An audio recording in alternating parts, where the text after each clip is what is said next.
All right, well, it looks like we have a fair few people with us, so thanks for being here.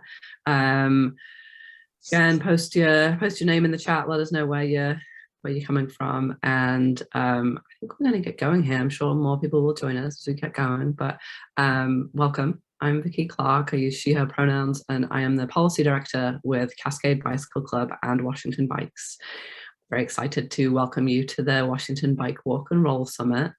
We are very excited to have you with us for this 5-day virtual event and thrilled to see folks from so many communities across the state and beyond already. This is session 5 of day 2. I'd like to start with a land acknowledgement. This summit is virtual, and those participating are obviously joining us from many lands. We acknowledge the land Cascade Bicycle Club sits on today is the traditional home of the Duwamish, Tulalip, Muckleshoot, and Suquamish tribal nations. If you don't know whose land you're on, look in the chat in a minute where you'll find a map that you can use to look up your place on the land. Without them, we would not have access to this environment, and we take the opportunity to thank the original caretakers of this land who are still here. At this point, I'd like to note that we are recording the session, and it, along with all the rest of the sessions, will be available following the summit. So, multiple screens here. There we go. The summit is hosted by Cascade Bicycle Club and Washington Bikes, 2 sister organizations that are both statewide with a shared vision of bicycling for all. Cascade serves bike riders of all ages and abilities throughout Washington state, educating new riders, advocating for safe places to ride, and holding events and rides. Washington Bikes advocates for bicycle rights, endorses political candidates, holds officials accountable, and works to shape policies that will make bicycling safe and accessible for all. I want to take a moment to thank our sponsors, whose collective contributions have enabled us to bring together 15 panels with expert speakers. Registration is free for all attendees. Thanks to our sponsors, Amazon and the Washington State Department of Transportation. And so I want to quickly introduce the session's panelists and topic for today. First of all, our panelists, Ray LaBellis with Smart Growth America, Brooklyn Holton with Wenatchee Cohort, Nova Heaton with the City of Arlington, and Heather Troutman with the City of Airway Heights. Welcome. The topic today, representatives from these 3 Washington cities share share their experiences creating complete streets programs where they planned and installed temporary low-cost demonstration projects. We're going to hear lessons learned, achievements through the project process, and advice for other communities looking to build safer and more inviting spaces for people walking, biking, and rolling. And we are going to have a Q&A after we hear from these great speakers, and so I invite folks to post your questions in the chat as they come to you throughout the session. We're going to collect them as we go, and then we will save them all up for a Q&A session towards the end. What else do I want to share? We're going to have a feedback. We would love to have your feedback on this session afterwards. And then each of the attendees received shared community norms that you will agree to upon ahead of this event. If you feel like the community norms are not being met by someone, then please reach out to the person who has an asterisk ahead of their name in the chat. With that, I will stop sharing my screen, and I would love to turn over to our panelists. Someone did that for me. There we go. Thank you, Vicki. Hi, everyone. My name is Ray LaBellis. I am a program manager with Smart Growth America. I and my co-panelists are super excited to be here. They, I think, are the folks that you're really here to hear from the 3 cities, like Vicki mentioned. So I'm just going to give a really quick overview of the Smart Growth America program that supported these quick build complete streets projects, and then turn it over to them, hopefully relatively quickly. Smart Growth America, so we're a national nonprofit organization. If anyone isn't familiar with our work, we are based in Washington, D.C., but we work all over the country. This is our mission. We are also the parent organization for a number of programs and projects with their own missions that support this broader work, one of which is the National Complete Streets Coalition, which has been around for about a little over 15 years and works to advance policies and practices to make streets safer, more inviting, more accessible, more appealing for people of all ages, abilities, and income levels, whether they are walking, biking, rolling, or taking transit and driving. Historically, the National Complete Streets Coalition primarily did that by doing direct technical assistance to localities and communities to adopt complete streets policies, so to get that policy commitment to safe streets in place, as well as at the federal level, doing advocacy to try and put federal policies in place to make streets safer for people of all ages, abilities, and income levels. As the program and the coalition has evolved, our work has increasingly focused more on implementation of complete streets. So if you have a policy commitment in place, how do you get all of your other design practices, engagement practices, working in line with that policy? And especially, how do you make sure that complete streets projects and programs reduce rather than exacerbating racial and income disparities?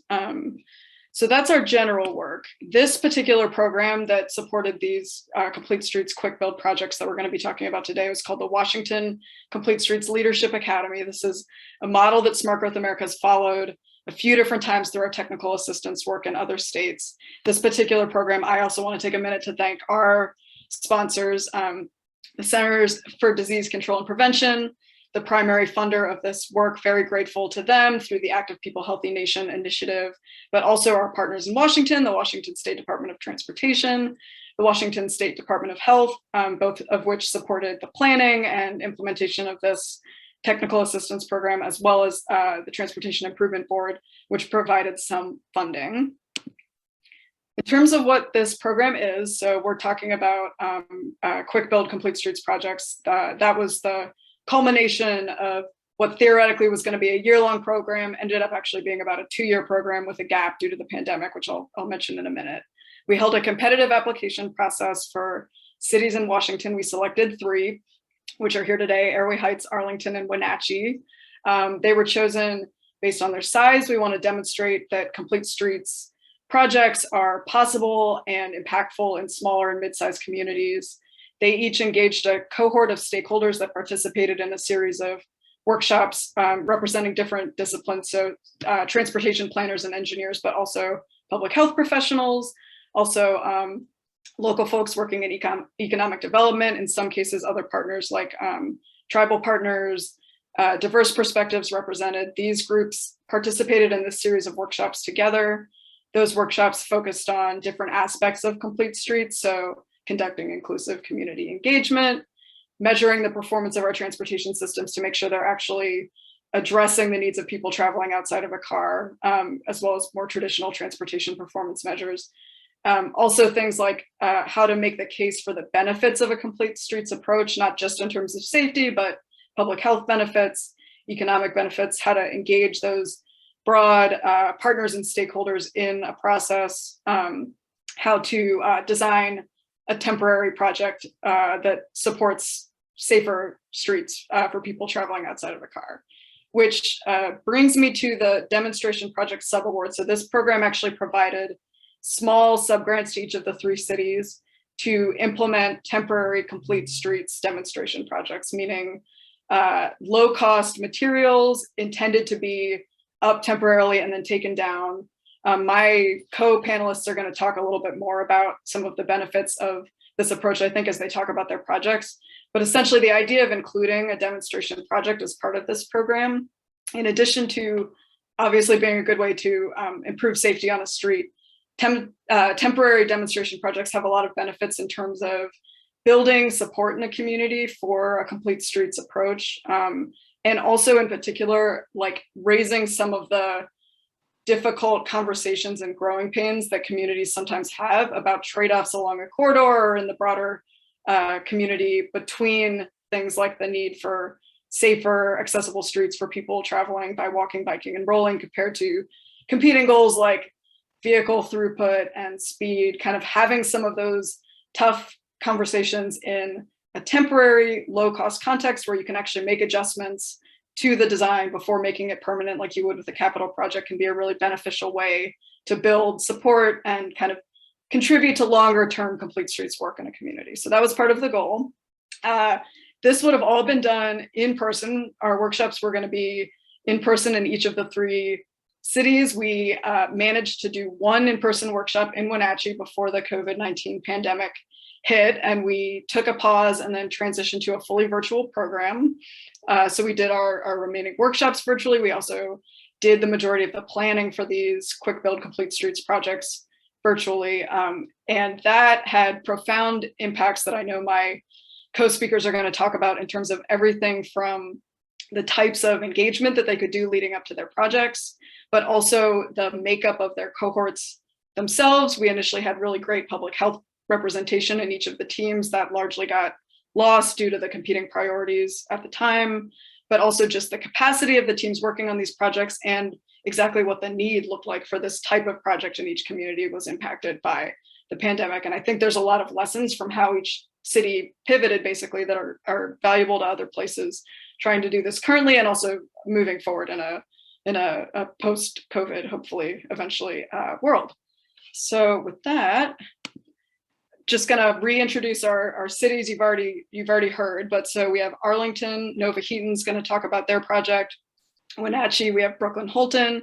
Arroway Heights, we have Heather Troutman. Each of them is gonna talk about a specific aspect of planning and implementing a complete streets quick build project and some of the specific lessons and challenges that came up. So Nova's gonna talk about design, materials to use on this type of project, coordinating with engineers, how to overcome some of the challenges and communication aspects of that. Wenatchee, Brooklyn is going to talk about community engagement leading up to and during a demonstration project, how to make people feel like they're being heard, how to use that input moving forward as you're working toward making a project permanent potentially. And then Heather is going to talk about implementing a project, how to engage your team to do the installation, how to actually bring people to the project and activate the space and get people to be excited about and using and kind of taking ownership of your demonstration project, and particularly as well how to make a project like this happen in a especially small community with a small team, very limited budget, and make it a big success with some real tangible outcomes in terms of the performance that they can point to.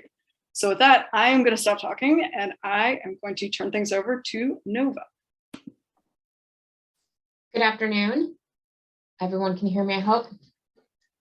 Okay, great. So I am from Arlington, Washington. Since I have started at the City of Arlington, I've been sort of the head of our Complete Streets program. I actually put it in place with the help of consultants and have been actively working towards making the City of Arlington a Complete Streets city. We put it in place in 2018, and at that time we made a ped, bike, and transit improvement plans for each one. And now when we do any kind of work in the city, everything goes back to that complete streets question. There's a checklist everyone has to fill out, so we're ensured that all projects meet the complete streets requirement. Next slide. So the Leadership Academy was something each city had to apply for. It was a competitive grant. And so it really was, and Rayla kind of went over this a little bit, but it really was a program designed to complete the demonstration project, but also as a really about learning, outreach, metrics, techniques.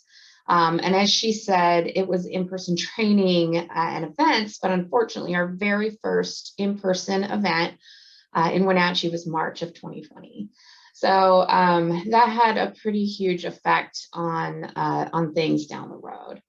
And so the City of Arlington, what we were hoping to achieve was public outreach and involvement, larger project visibility. We have a larger project that we are proposing within the city, improved safety, education, and our final one of our goals was to make our temporary project temporary but reusable. So we were really trying to be smart about what materials we used, so that although we were putting this in place here for a couple of weeks, we would be able to move this project elsewhere and do similar things throughout the city with those same materials.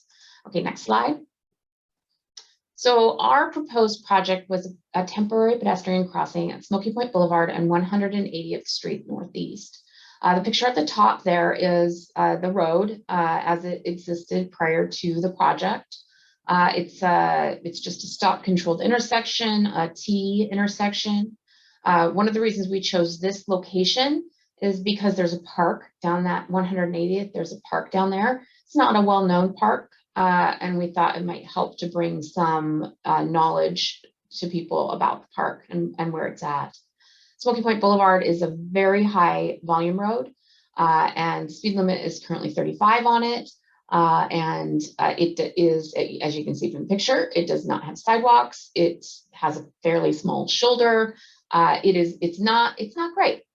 And then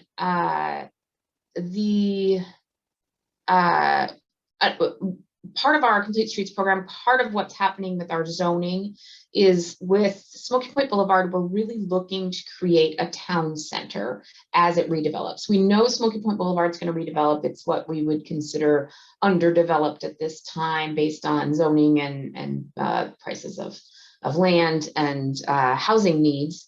And so it's been rezoned as an urban center. And so what we're looking for is mixed use housing in this area. So we'd be having commercial on the bottom with residential on the top. And what we want out of this corridor is a 3-lane corridor that limits, so you cannot turn left onto it, with some roundabouts for access and smooth turnaround. And then also the ability for people to walk and bike, parking for people so that the businesses have places for people to park. And then it's right on the transit line. So that's really important as well. Another reason we chose this location is economic equity. This area is part of our lower census tract. And so we wanted to make sure we're thinking about that. In general, the Smoky Point neighborhood has always sort of felt a little bit ignored. And so we really wanted to make sure we were reaching out to those residents. And then really with the public outreach and involvement, we saw this as an opportunity to sort of jumpstart that conversation about the larger development that's happening here. And really the way we were trying to pose it to people is, which would you rather see out here?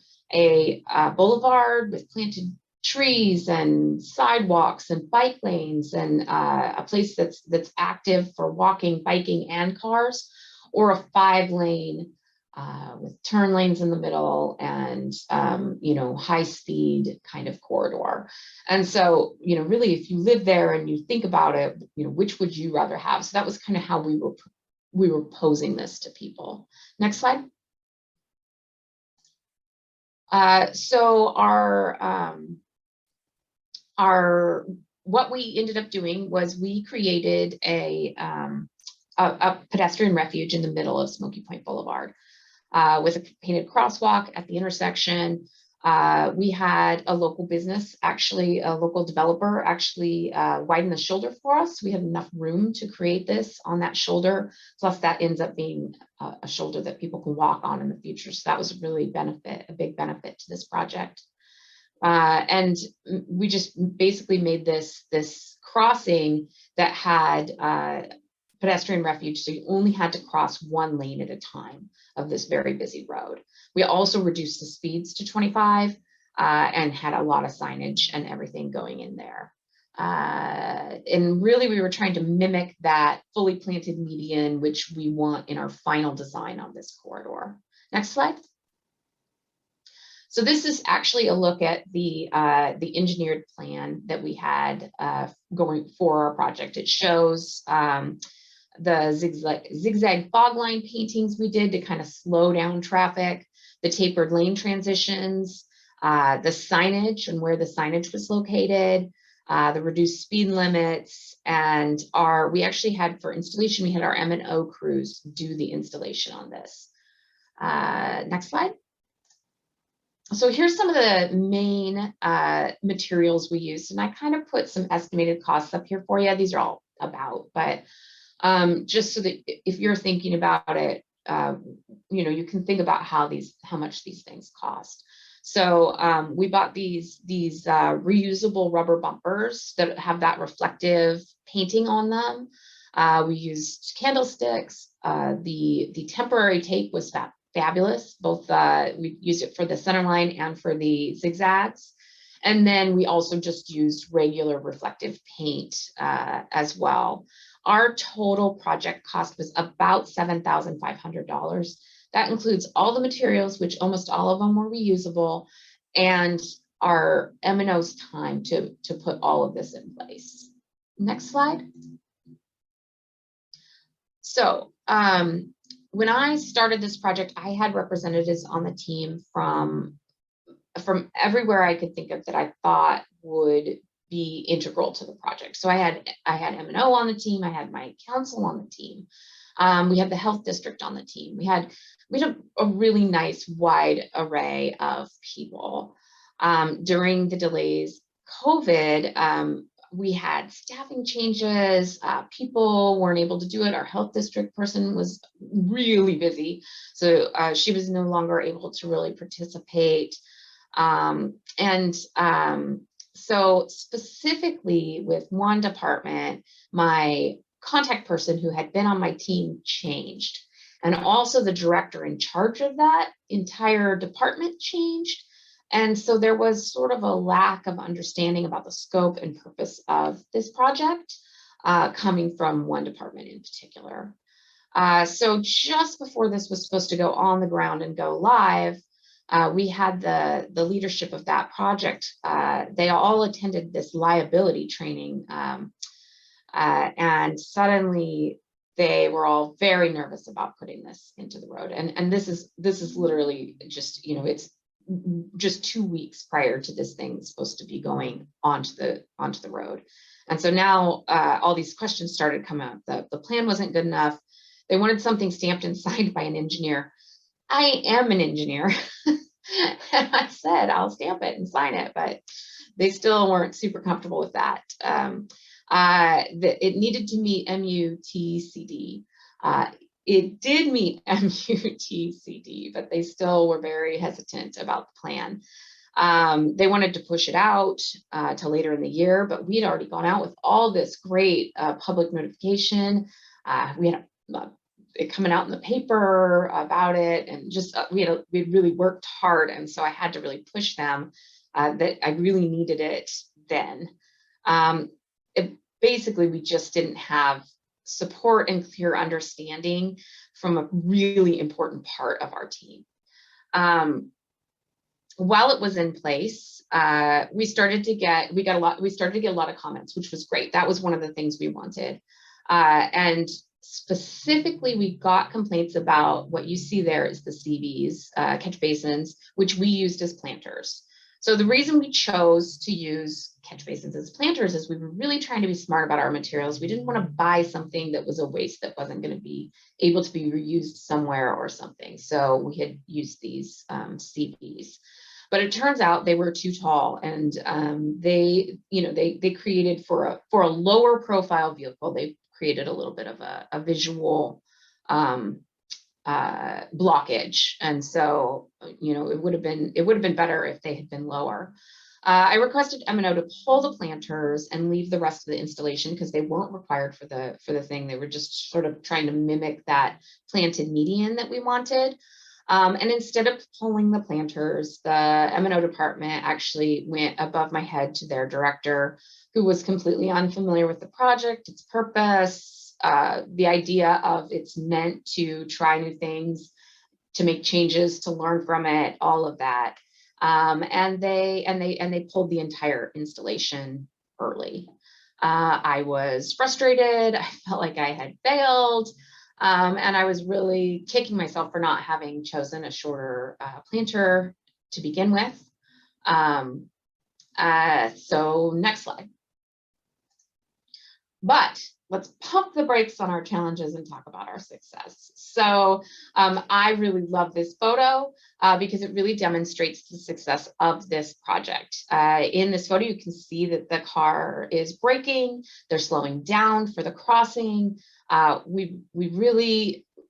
This project was, despite how I had felt at the very, very end of this project, it was a complete success, and we met each one of our goals. Next slide. So we saw significant reduced speeds for all types of vehicles. Passenger cars, light trucks, and vans all went from 37 miles per hour to 31 miles per hour. Truck traffic from 37 miles per hour to 28 miles per hour. So you could really see that the narrow lanes had an effect in reducing the driver's speed. So it was a very substantial change in speed that we saw through the installation. Next slide. And then you'll see, I've got some quotes up here, and I'm not going to read them, but I will read. Casey on social media said, "These idiots don't have a freaking clue. 172nd is a disaster." I'd like to point out this is not 172nd. It's Smoky Point Boulevard, but one of my lessons learned is definitely that if you have a problematic roadway, people aren't going to be able to focus on anything else because their mind is really focused on that problematic roadway. And so it's going to come into everything you do. And it absolutely did in our project. Between the project itself and the article in the paper, the survey we had online, we received a lot more feedback, good and bad, than we had during outreach for similar projects. Like when I put the Complete Streets into the project into our code, I had maybe a handful of people like people just weren't really that interested.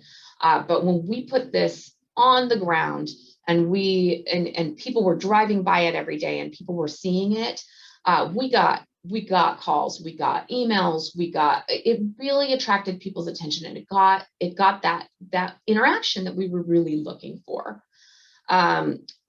We got contacts for people. Moving forward, we hope to use similar projects like this really to engage with the public and really get the word out about things. We really did see that drivers versus non-motorized mobility opinions. There are two very strong opinions out there, and so you'll get comments from both sides. And that driver focus is very prevalent, but it gives you the opportunity to talk to people about that and to bring it into the light and really discuss it with people. Next slide.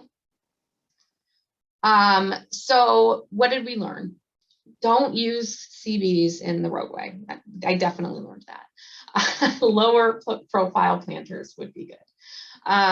But it was so good at getting people's attention. It really got people engaged. It got people interested. And I took this to my city council last night and with the intention of moving it to another location. And I got full support from city council on doing that. And so we will be utilizing the same demonstration project or something similar in other locations within our city as we move forward with our transportation plan.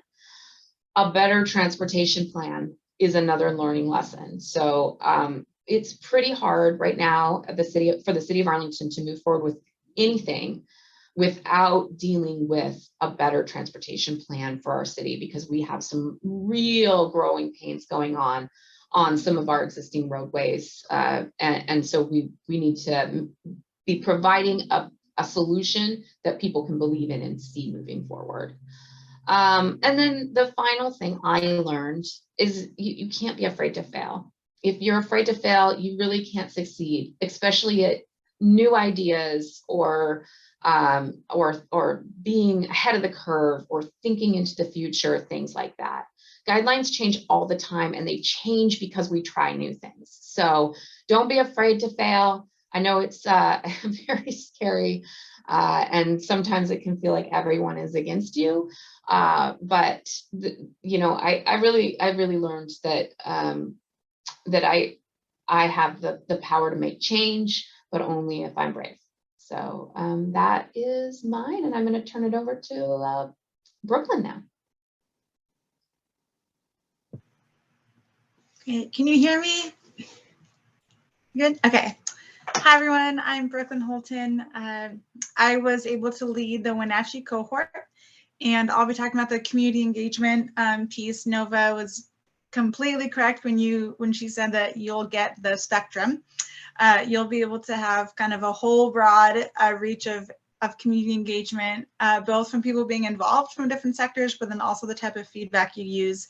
And one of the great things about the pop-up is that you get to utilize that feedback in a way that's productive to the project, rather than hearing it and having to apologize for an already completed project, which is probably my favorite thing. So next slide. So the engagement timeline, one of the most important things is that as you're planning your event, if you have enough timeline or enough space and time between when you think you're going to do it to when you're going to implement it, developing an engagement timeline is really critical. Starting with just identifying who's going to be affected by this project. So in terms of community members, business owners, visitors, who is going to need to have a say in the project, whether that's your mayor or, as Nova experienced, different levels within your institution or entity. And then who's going to be helping develop and design and do community and outreach. And those individuals should probably have insight from the very beginning so that throughout the project, a consistent message can be provided. I am using a lot of visuals in this, so please let me know if you have questions on the narrative part. It is recorded, so that's helpful. The photo on the left, I have our public works crew comes out and helps me set up our pop-ups. And one of the things why the engagement timeline is really important is by this time, we've already gone through a bunch of different design options, gone through the engineering aspect. We've done some outreach to businesses, and it's time to set up what we hope would be a final project that we could get funding for and look at construction. One of the valuable things about the timeline leading up to that point is it's flexible. And I'm going to be talking on the next slide about implementation flexibility, but getting to this point of when you've got your crew out there and you're setting up, you've had kind of a small amount of input by this time, right? You haven't done a huge amount of community engagement. I always recommend doing a pre-event survey to find out, you know, how are people using that intersection currently, and then putting that into it. But at this time, when you're designing it, not a lot of engagement has happened. So identifying who needs to influence the design in that first step is where you'll be at. The second photo is the day of one of the events. That's part of our Wenatchee cohort there, and starting to identify at that event, who do we specifically need to make sure that we hear from? And then looking forward next steps, who is going to be part of the final decision? Who is going to be part of the team that searches for funding? And at what point, you know, is there going to be a stamp on this? Like, yes, we can move forward with this, or no, all the feedback we got, we really have to go back to that initial design and the drawing board. So identifying that engagement timeline so that you don't have somebody come in really late that has a lot of influence on whether or not the project can move forward. So really mapping that out, and it takes a little bit of extra time, but it's probably one of the most valuable pieces of your timeline for a project that you can invest in. So the next slide is for implementation flexibility. And one of the challenges that we had is some of the businesses were different levels. This is a huge lesson. Different levels of a business will have different levels of support. So if you go in and you speak to like an admin or a secretary, or talk to just a manager, and let's say it's a regional or a national business, there might be a delayed timeline in your engagement where initially it was supported and it's a great idea, but as it moves up the ladder, it obtains less and less support to the point where a significant part of the project for us actually had to be adjusted. So understanding the community goals and at what point do those need to be a priority? So understanding, right at the very beginning, when you're choosing your location, when you're choosing the adjustments you want to look at, who and at what level are you likely to have the most valuable information from? And so if like a business has a priority that their entry and exit cannot be adjusted, it can't be changed, at what point does that become, okay, thanks for the feedback, we'll apply that to make sure the project respects your need? Or, hey, it's kind of too late, you're going to have to wait a week, we're just going to do the project. So really understanding how to respond to the feedback that you get. Can we implement what the community is giving us feedback on at that moment, or is it something that has to be delayed and kind of considered when we're closer to maybe a full construction project? The photos on here are at the event. We were able to have a bunch of vendors, a bunch of artisans and individuals from the local community be a part of the event. It is about 52% Spanish speaking in the neighborhood that this project was in. And so making sure that the day of, right, you have kind of feedback leading up to it, but the day of communication and identifying of priorities for that day and the event itself is really important. So we created space for people to be able to do that.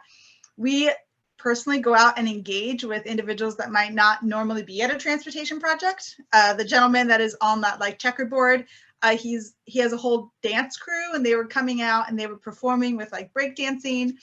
You'll see a few other dancers that were there later on, but then we also had some individuals, that we stopped and tried to talk to, one kid on the skateboard in the photo, other ones on scooters, on bike. So really talking to them and saying, hey, we want to know what your priorities are as a broad community, and then being able to incorporate them. Can we do that into the design if it's a multi-day design, or do we just take note of them and bring them into possibly a full construction? And communicating that with them is really important. Oh, awesome. Yeah, we'll make that adjustment tomorrow because it's, it's just moving cones, maybe widening a bike lane, or letting them know that's a great idea. We're going to write it down. And when we look at the final design, we'll take that into account. So understanding how do those priorities begin to get implemented. The next slide is about the day of representation. So again, we had other dancers. We have a very strong Spanish-speaking community. And so we have these incredible folkloric dancers. And one of the things that's most valuable for the pop-ups that we've done, this was our third one, is that the community has a role. The community has ownership. So we're not just coming in as an entity and saying, here's a project, here's our idea, let us know what you think. It's in that planning process as well. It's saying, hey, on the day of, we want to make sure that your ideas, your experiences, especially because if you want to add placemaking in, how is the placemaking even functioning? Like testing that space. So once you've kind of gotten your design and you think about, okay, it's going to have bike lanes, or it's going to have sidewalks, or it's going to have space for restaurants, you want to utilize that space as close to reality as you can. And part of our project included kind of a plaza environment. And so we wanted to make sure that there were some, and that's the unique role part, is normally in a transportation project, you don't have people coming out and occupying that space, but it's important to honor all of the elements of the design. And for us, that included active space. So we wanted to make sure that we did that, and we gave ownership of that to the community. And then just who is thanked. This is a huge piece. I can usually get sponsors for all of our pop-up events so that we can provide food, that we can provide access to giveaways, or just thank you, getting pens with our logo on it. The thank you, especially to individuals, sponsors, community volunteers, and community groups. And just taking a second to stop, do a full thank you recognition, clap for them. It goes a long way. And it's something that you should absolutely schedule into your event if you're doing a day together, which you'll see later on from Heather, that's something that the other community was able to do as well.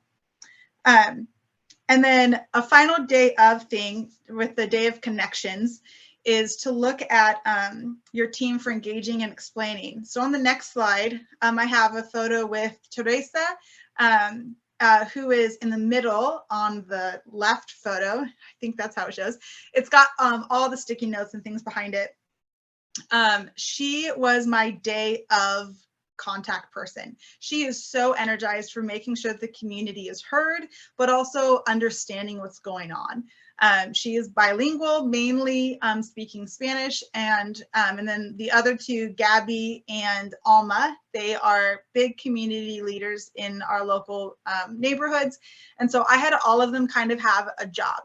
And that was to walk around with sticky notes, talk to somebody, walk back over to the board with them, and really engage, and then explain why we were there, why their input's valuable, and how that valuable input is going to be utilized, and why this event is happening in the way that it is, rather than being permanently constructed and then asking questions. So having individuals on the day or on multiple days that are there specifically with a job to communicate with the community, educate, and then also do social media posts and things like that, and say, these are the 3 things I need from you today, and having those pinpointed, because if you're managing the whole project, the team, the feedback, the outreach, the time for this and the one-on-one becomes really, really limited. So having people specific to engage with the community that's learning and giving feedback is really important.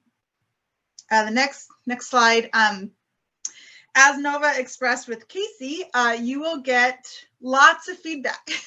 One of the most valuable things I've been able to develop is when I hear feedback that is more of a concern or a complaint, I allow space for that to happen. And then I say, awesome, how do we solve that issue? How do we remove that complaint? What do we have to do to make sure that that complaint doesn't continue through a permanent project? And then walk over with them, and we list, sometimes on the sticky notes, the complaint with a solution next to it. So constantly redirecting your community to be solution oriented rather than complaint minded.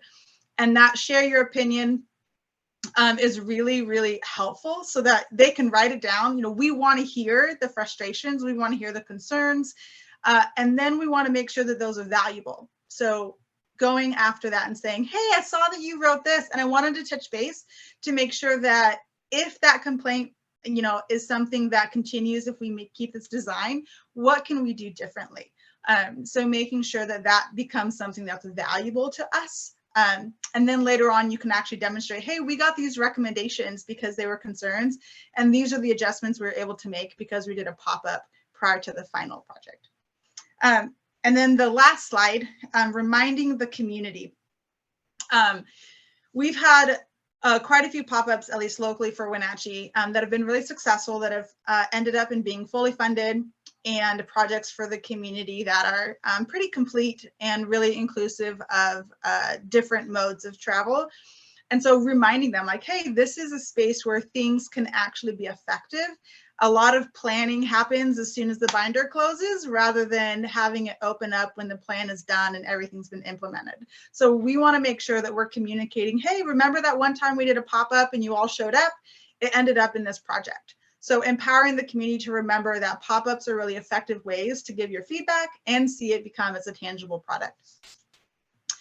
Also, that this is an opportunity to influence design. So even though we have a design and we've put it out there and it seems like we've gotten really far in the planning process, it's the very beginning. So even demonstrating a timeline to show where you're at from initial ideas for the project to full funding and completion is helpful for them to see, hey, they're engaging us in the very, very beginning of this project. So what I say and how I contribute is not only valuable right now, but I also have an opportunity to continue following the project and see how it progresses. And then kind of that, exactly, being involved from the beginning. That's one of the most kind of like thank you comments that I hear from individuals that are either in place or involved, is getting to be a part of it from the beginning and not just coming up. You know, we have a lot of people that have a lot of opinions about roundabouts. And we've never done a pop-up for a specific roundabout, but most comments on Facebook you'll see is, why don't they ever ask the community? Don't they know how the community feels about this? And so being able to remind the community and say, hey, this is temporary. It's a week long, or maybe it's 3 weeks, and it is for you to tell us what needs to be kept the same or what needs to be changed. And just continuously reminding them, this is the beginning, and your input matters. And this last photo, our pop-up was supposed to be finished around 7:30. We were hoping to be gone and out at 8.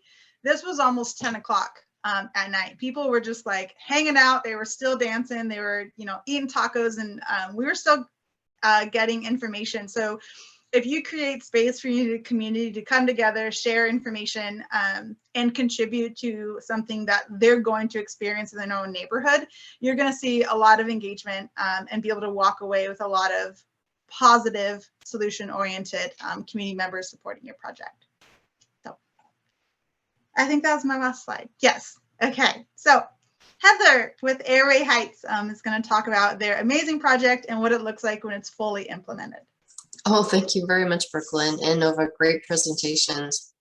You'll see some similarities between Airway Heights and these other projects. And I want to really stress in the presentation about the things you can do and why you should do a demonstration project.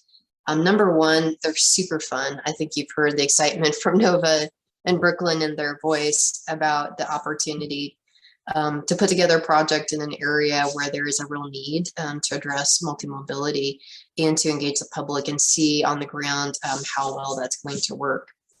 I want to also acknowledge in the next slide, if I could, we had a lot of partners, just as the other communities did, in making this project happen. So next slide.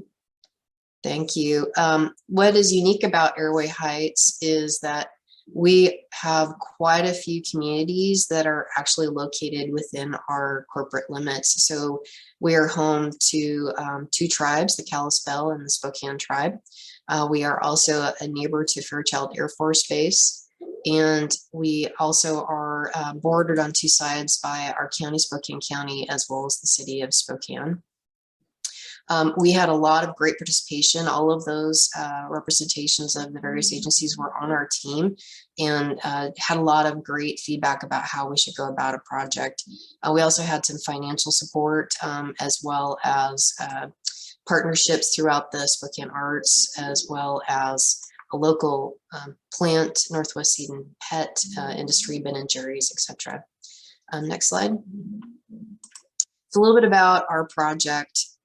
We chose a location that was adjacent to Sunset Elementary and Sunset Park. One of the reasons we did this is because we wanted to have an opportunity to find a location where we could solve an existing issue with access to facilities.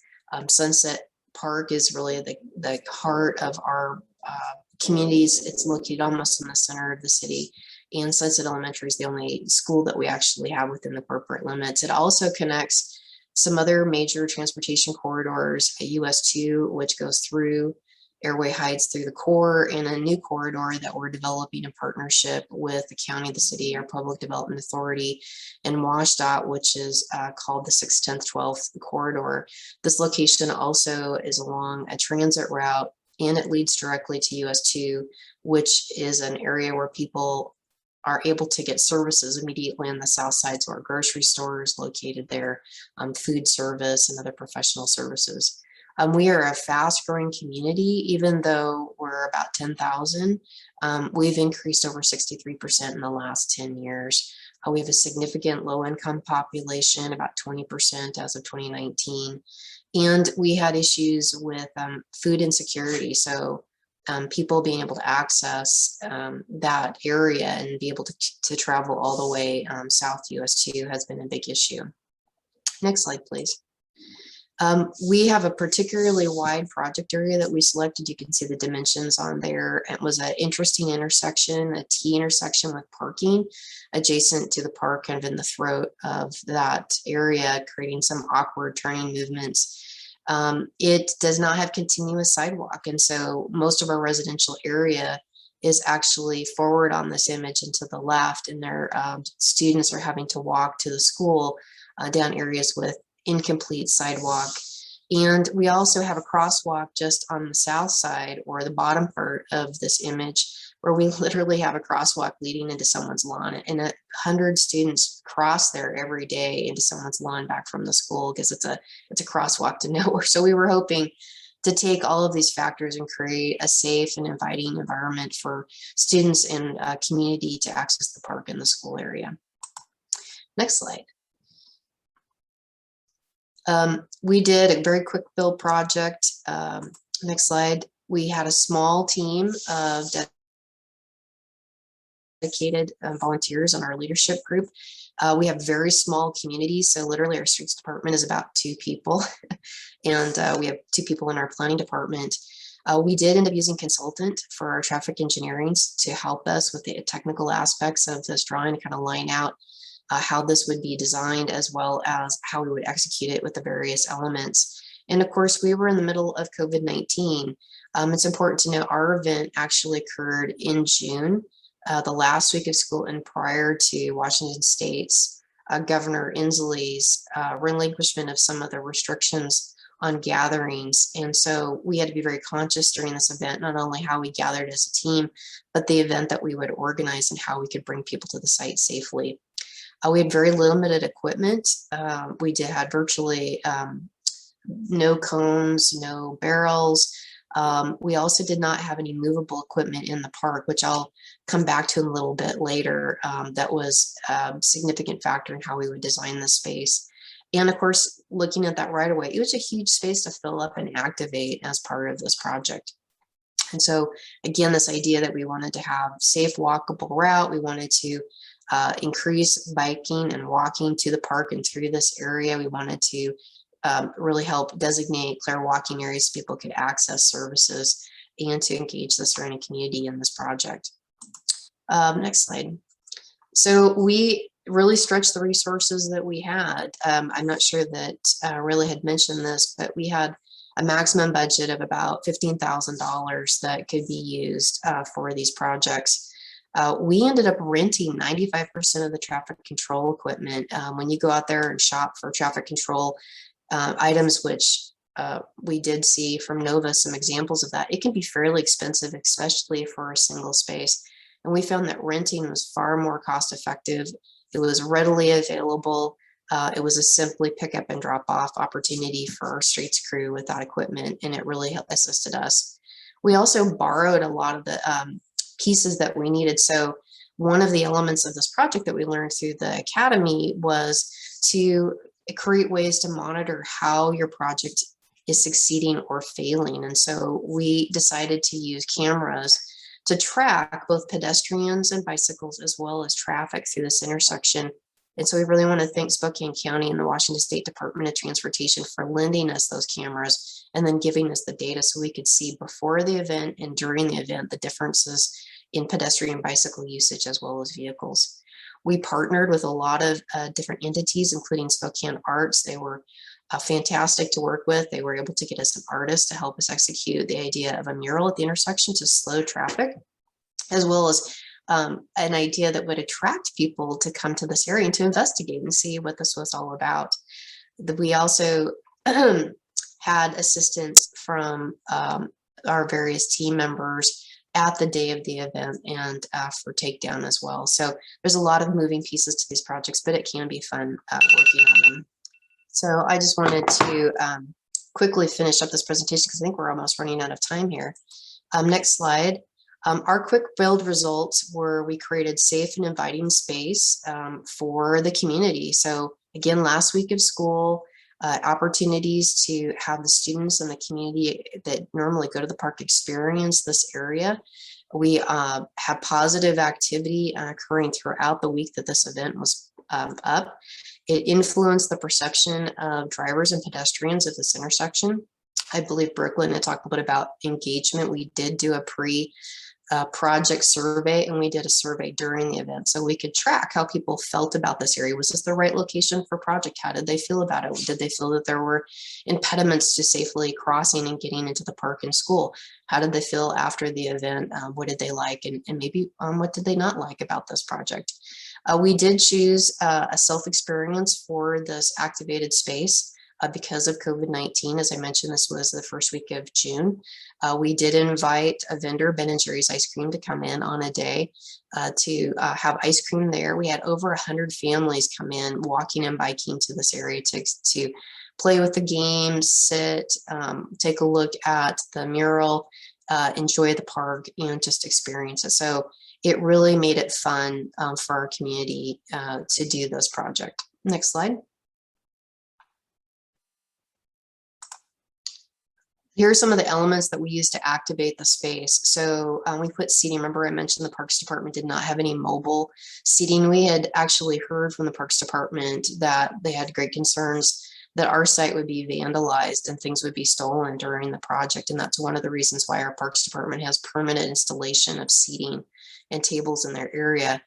We did acquire very inexpensively some tables that were put together. They were really heavy, about 150 pounds. So if somebody really wanted to haul those away, they'd have to work at it. We had large scale games that were for a broad range of ages that could experience the area. So Frisbee, tic-tac-toe, Connect Four, we had checkers, we had a life-size Jenga. They were very popular during the week of the event. We also added a landscape buffer, and we did this to not only help with buffering the traffic from this activated space, but it created interest in the site. And of course, we had signage communicating what this was about. We had a QR code so people could take the survey and learn more about the project. This was backed up by a website, as well as social media, our Facebook and other Facebook groups that talked about the project and invited people to talk about their experience there. We also had the paw prints that would help guide people to connect the areas where there was missing sidewalk. And we actually mocked in sidewalk and crosswalks as part of this project so that it would help people feel like we were making a fully connected intersection and kind of get an image of what potentially this project could look like in the future. Next slide.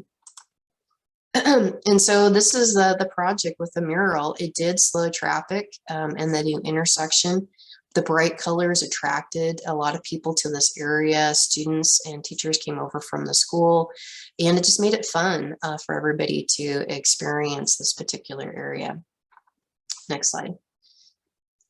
We also chose healthy outcomes. That was part of the original grant, was to improve health outcomes. That's one of the reasons why the CDC was involved in early on our own public health district, and why we chose a location like this to look at improving biking and accessibility.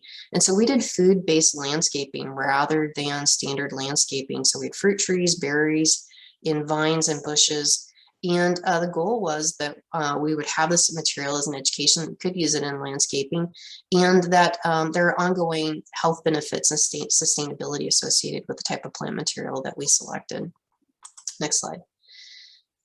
And this is the outcome. We doubled the amount of pedestrians and bicyclists experiencing this location for the week that the event was up. So we have the pre-event data and the post-event data, and this does not include the peak day, so that we would have a reasonable idea of how much pedestrian and bicycle movements were increased, about 47.7%.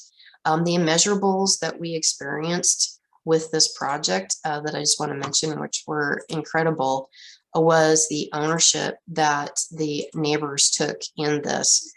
We did not experience any vandalism. We did not experience any theft.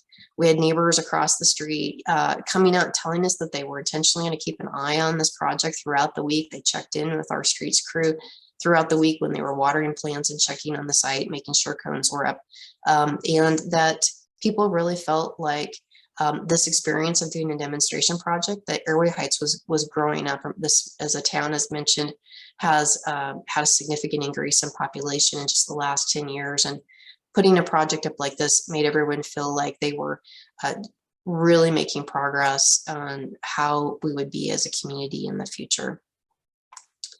I just wanted to also say that there were lasting benefits to this. The crosswalks were left there so that there would be marked areas where people would be able to continue to cross safely into the site.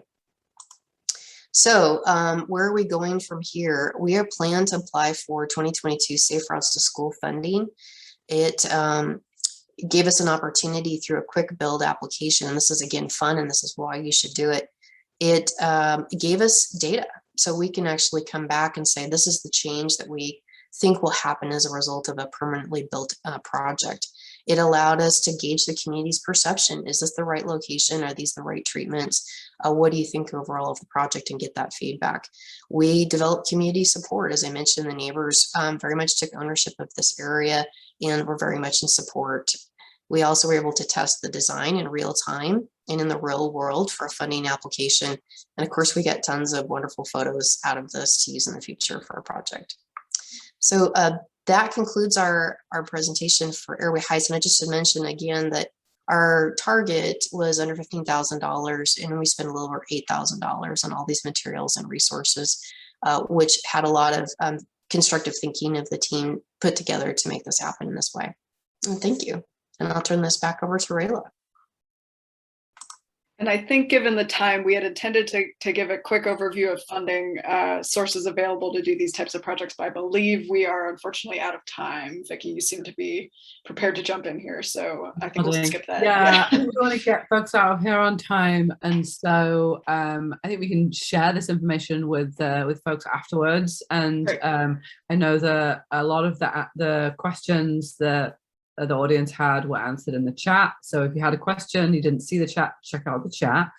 And with that, yeah, I just want to wrap us up, get us out of here, say thank you to each of our speakers, so much information, and let everyone know that we have our next panel at 4 p.m. Details again in the chat. And again, thanks all for being here. Have a good rest of your day. Thanks. Thank you. Bye.